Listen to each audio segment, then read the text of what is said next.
Yes तो hello everyone, Rahul यार। आज हम एक्सप्लेन करने वाले हैं वर्सेस नॉर्वे को। मूवी के शुरुआत में हम लोगों को नॉर्वे की एक सिटी को दिखाया जाता है, जहां पर हम लोग एक इंडियन फैमिली, जहां पे इस कहानी का लीड कैरेक्टर देविका अपने हस्बैंड अनिरुद्ध के साथ अपने 2 बच्चों के साथ रहती थी। इसके बाद हम लोग देखते हैं कि 3 अंग्रेज लड़कियां देविका की 5 महीने की बच्ची सूची को किडनैप कर ले जा रही है और अपनी बच्ची को बचाने के लिए देविका काफी दूर तक उनके पीछे भागती है।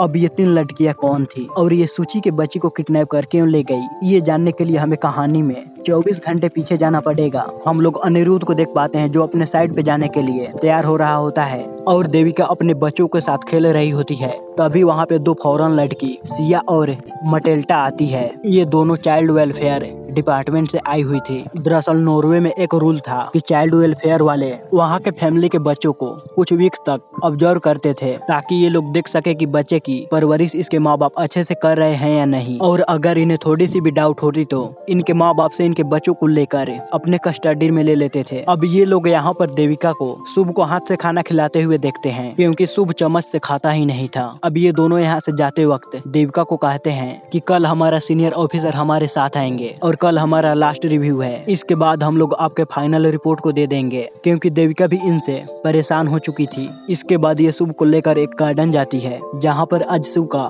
प्रेजेंटेशन होता है, मगर उसके द्वारा बनाए गए प्रोजेक्ट देविका घर पे ही भूल आई थी, इसीलिए शुभ की मैडम थोड़ा गुस्सा हो जाती है। अब अगले दिन सिया और मटेल्डा अपने सीनियर ऑफिसर के साथ देविका के घर पे आती है, जहाँ पर वो अनिरुद्ध से पूछते हैं कि आप घर के कामों में देविका के साथ हाथ क्यों नहीं बटाते। इस पर अनिरुद्ध बहाने बनाकर अपने रूम में चला जाता है और उसे लगा था कि इस बारे में देविका ने इन्हें जरूर बताया होगा, मगर देविका ने इन्हें कुछ भी नहीं बताया था। अब देविका सूची को सिया को रखने के लिए बोलकर अनिरुद्ध को बुलाने के लिए कमरे में जाती है, जहाँ पर इन दोनों के बीच थोड़ी बहस होने लगती है। और इसी बीच ये लोग सूची को लेकर ये दोनों लेडी भागने लगते हैं और अपने बच्चों को बचाने के लिए देविका इनके पीछे भागती है। और इसके बाद ये लोग किन्नर गार्डन से शुभ को भी अपने साथ ले जाते हैं और देविका इन्हें रोकने की बहुत कोशिश करती है, मगर वो इन्हें रोक नहीं पाती, जिसकी वजह से देविका बेहोश हो जाती है। और जब वह होश में आती है तो उससे वेलफेयर ऑफिसर उसे पूछता है कि हमारे पास कंप्लेन आया है कि आप अपने बच्चों को अच्छे से देखभाल नहीं करते, इसीलिए हम लोग आपकी बच्चे की कस्टडी ले ली है। जिस पर देविका उन्हें समझाने की बहुत कोशिश करती है कि मैं अपने बच्चों से बहुत प्यार करती हूँ, शुभ तो मेरे हाथों से खाना खाता है।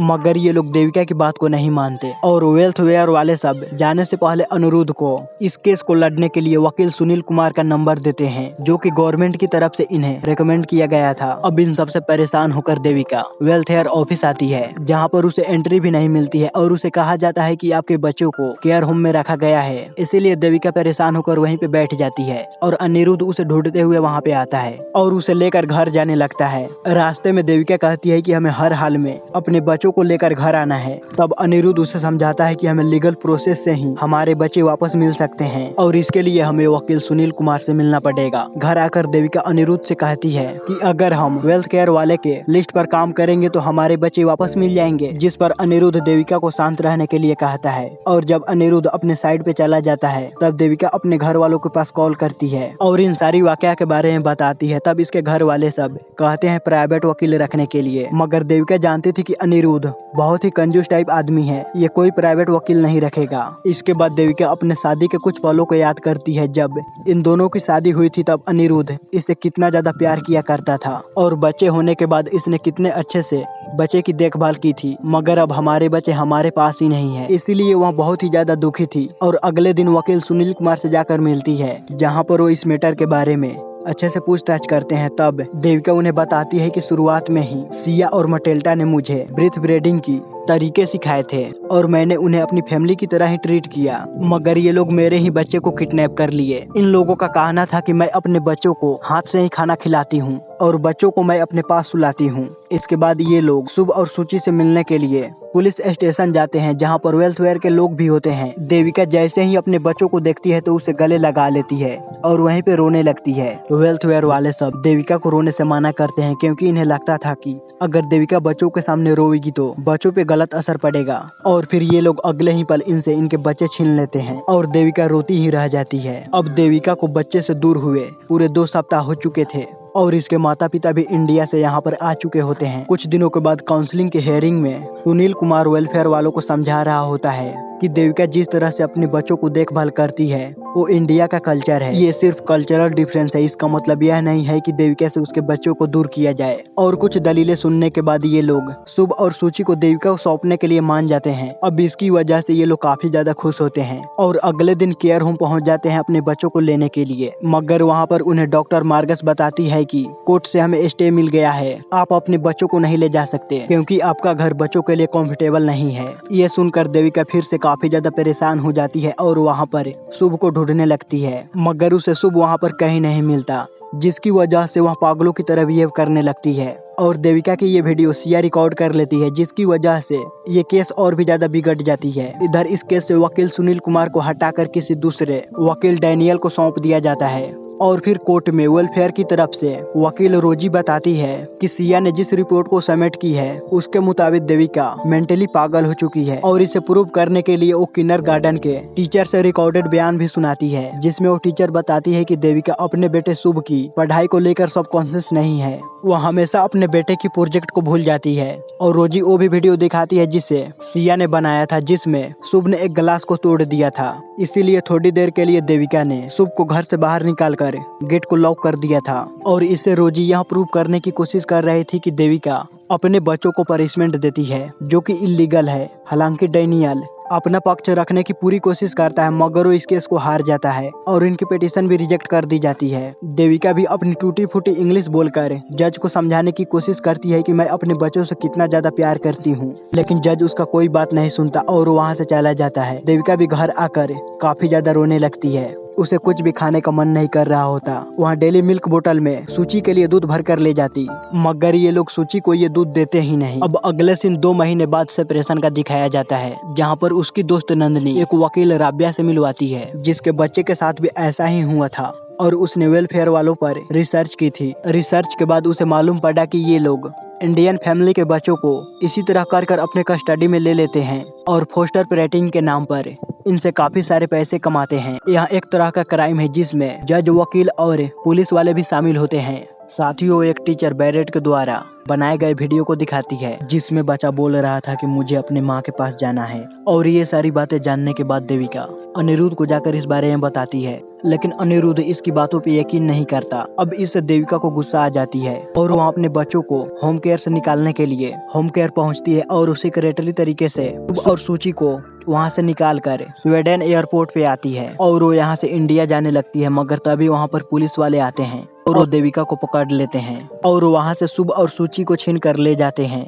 और देविका वहाँ पर चीखती चिल्लाती रह जाती है। इसके बाद पुलिस वाले देविका और अनिरुद्ध को पुलिस स्टेशन बुलाते हैं और इनके खिलाफ केस करने की बात करते हैं। तब डैनियल इन्हें समझाता है, जिससे देविका और अनिरुद्ध को घर जाने देते हैं, मगर इसकी वजह से देविका की केस और भी ज्यादा कॉम्प्लिकेटेड हो जाती है। इधर घर आने पर अनिरुद्ध देविका पे गुस्सा होने लगता है और इनके बीच तगड़ी लड़ाई होने लगती है, जिसमें अनिरुद्ध देविका को एक थप्पड़ लगाता है, जिससे देविका भी गुस्सा होकर अनिरुद्ध को एक घेंच कर चमाट लगाती है, जिससे अनिरुद्ध गुस्सा होकर देविका को एक कमरे में लॉक कर देता है। अब अगले सीन में हम लोगों को न्यूज में दिखाया जाता है कि वसुधा नाम की औरत इंडियन मिनिस्ट्री मिनिस्टर नॉर्वे अपने इंडिया नॉर्वे रिश्ते को मजबूत बनाने के लिए एक टेलीकॉम डील करने के लिए आ रही है। और इधर कोर्ट में दोबारा से देविका की केस को लड़ा जाता है। इस बार डैनियल देविका की केस को बहुत ही अच्छे से लड़ता है और वेलफेयर वालों को लगाए गए इल्जाम को गलत साबित करता है। इसके लिए वो बेरिड से पूछताछ करता है, जहां पर बेरिड ये खुलासा करती है कि वेलफेयर वाले देविका के बच्चे शुभ के साथ बहुत गलत करते हैं। बात न मानने पर ये लोग उसे अंधेरे कमरे में बंद कर देते हैं। ये शुभ का रोते हुए एक वीडियो भी बनाई होती है,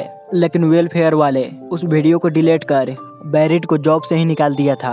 और इस तरह ये लोग केस जीतने ही वाले होते हैं। तभी रोजी देविका की एयरपोर्ट वाली वीडियो को दिखाती है और उस वीडियो को देखने के बाद जज को लगता है कि देविका की मेंटल कंडीशन ठीक नहीं है, इसीलिए कोर्ट इन्हें बच्चे लौटाने से मना कर देते हैं। और जब देविका घर पे आती है तो वहाँ पर अनिरुद्ध के घर वाले भी आ चुके होते हैं, जो कि ये लोग देविका को बिल्कुल भी पसंद नहीं करते थे और उसे हर वक्त ताना मारा करते थे। अब अगले दिन देविका वसुधा के प्रेस मीट में जाती है, जहां पर देविका उनके सामने अपनी समस्याओं को रखती है। और अब ऐसा एक इंडियन महिला के साथ हो रहा था, तो अब ये कहीं न कहीं देश की भी प्रॉब्लम थी और इसीलिए एक औरत होने के नाते वसुधा देविका के दर्द को समझती है और इंडिया आकर इंडिया नॉर्वे डील को कैंसिल कर देती है, क्योंकि वसुधा का कहना था कि पहले नॉर्वे देविका के बच्चों को उसके पास लौटाए और उसे इंसाफ दे। घर आने के बाद अनिरुद्ध देविका को बताता है कि सूची अपने फोस्टर पेरेंट्स के साथ रोई जा रही है और इसीलिए ये लोग जल्दी से उस जगह पे जाते हैं जहाँ पर देविका अपनी दूध पिलाती है, जिससे सूची चुप हो जाती है।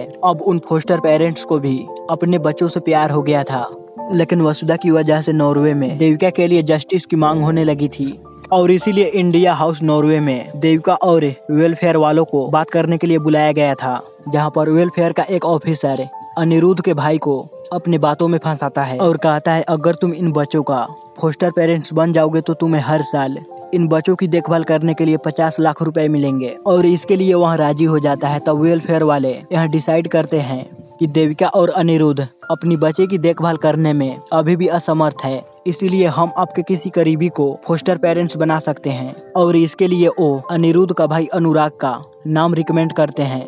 लेकिन देविका इसके लिए राजी नहीं होती है क्योंकि वह जानती थी कि अनुराग बहुत ही केयरलेस पर्सन है। लेकिन अनिरुद्ध देविका को अपनी प्यार भरी बातों से कन्विंस कर लेता है और उसे कहता है कि हम इंडिया जाकर अनुराग से अपने बच्चे वापस ले लेंगे। इसीलिए देविका उस कागजात पे साइन कर देती है और वहाँ से अपने घर कोलकाता लौट आती है।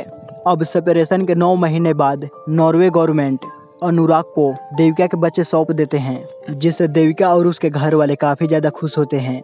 और जब देविका अपने बच्चों से मिलने के लिए अनुराग के घर पे जाती है तो उसे उसके बच्चों से मिलने नहीं दिया जाता, क्योंकि उस ट्रीटी के अनुसार देविका अपने बच्चों से 18 साल बाद मिल सकती है और अनुराग ने उससे मिलने वाले पैसों के बारे में देविका को नहीं बताया था, जिसे उसे नॉर्वे गवर्नमेंट दे रही थी। ये लोग देविका को धक्के मारकर यहाँ से भगा देते हैं और जब देविका इनके घर पे फिर कभी आती तो ये लोग अपने घर के बाहर कुछ गुंडे को बैठा देते ताकि ये लोग देविका को घर के अंदर न आने दे और उसे धक्के मारकर यहाँ से भगा दे। इसके बाद देविका और भी ज्यादा परेशान हो जाती है क्योंकि उसकी मुश्किलें अभी भी खत्म नहीं हुई थी और जब वह इस बारे में बताने के लिए अनिरुद्ध के पास कॉल करती है तो वह इसका फोन उठाता ही नहीं, क्योंकि अनिरुद्ध देविका से डिवोर्स लेना चाहता था। इसके बाद हम लोगों को सेपरेशन के 2 साल बाद का सीन दिखाया जाता है, जहां पर देविका अपने बच्चों को पाने के लिए इंडियन कोर्ट में अपील करती है और देविका के वकील प्रताप जज को देविका के दर्द के बारे में बताती है कि इतने सालों से वह अपने बच्चों से दूर रही। साथ ही वे कोर्ट में कुछ एविडेंस भी पेश करते हैं, जिससे कोर्ट को मालूम पड़ता है कि अनुराग देविका के बच्चों को अच्छे से देखभाल नहीं करता।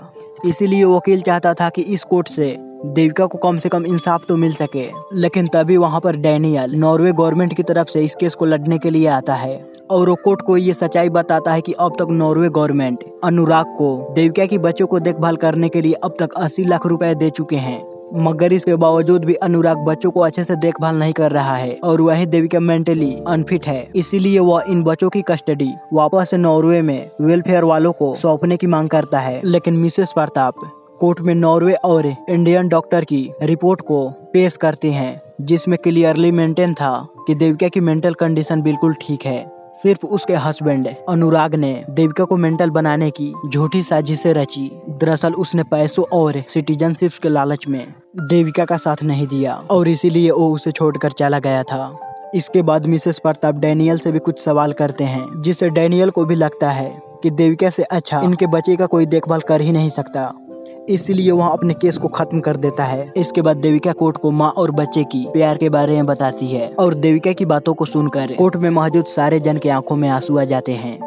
और फिर जज देविका के बच्चों से मिलने के लिए चेम्बर में आते हैं और वे बच्चे सब जैसे ही देविका को देखते हैं तो वे सब देविका के पास आ जाते हैं और उसे प्यार करने लगते हैं। इसे देखकर जज भी काफी ज्यादा इमोशनल हो जाते हैं। इसके बाद जज देविका के बच्चों को हमेशा के लिए देविका के पास लौटा देते हैं और कहते हैं तुम ऐसा ही अपने बच्चों से प्यार करना और इनकी देखभाल करना, जिसे देखकर कोर्ट में मौजूद सारे जन काफी ज्यादा खुश होते हैं। और अब फाइनली इतने सालों के बाद देविका को इंडिया में इंसाफ मिल ही जाता है।